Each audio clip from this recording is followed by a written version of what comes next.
I say, they have to have a great support network. So if I think back to those players that I've listed and named there, they've had, wonderful support networks.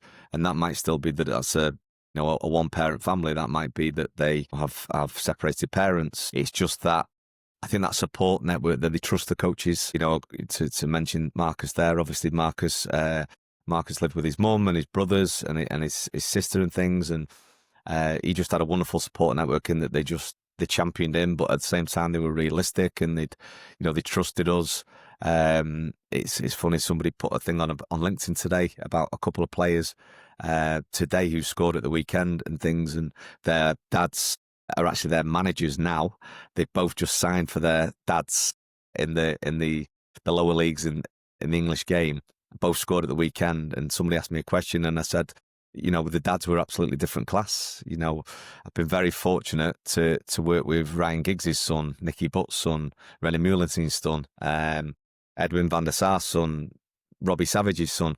Those parents were different class, considering what they'd done in the game themselves. They just trusted us to get on with it, really. So a real good support network around them, whether it's siblings, whether it's parents, grandparents, and then also just that they know that it's a long journey, and just an appreciation that it's going to be hard work, and it's like I say, it is a marathon, not a sprint. But if I would look back to most of those players, and if we were to list all the players that have got through and played to a really good level, or even just play for Manchester United, I would just say good kids, real good support network around them who trusted the process, really. And that's my worry now a little bit with regards to youth football, certainly in England, is that there's so many people involved now. You can have agents knocking on your door at such a young age, overexposure due to social media now. People are knowing about you. People are wanting, to get you in a race. I saw something today, actually, very topical while we're doing it. Somebody put that England under-19s were playing Germany's under-19s today, and somebody who reports Manchester United in the local press here said, no, Manchester United players, this is a concern. And then lots of people are coming on. And why is this? Why was this? We won the Youth Cup last year. We won the league last year.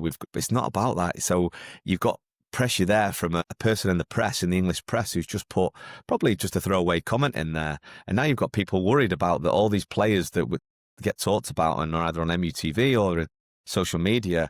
So everything's a race now. And I think, we've also got to think about the age of parents now. So when I first joined Manchester United, I was younger than every single parent of a player I coached.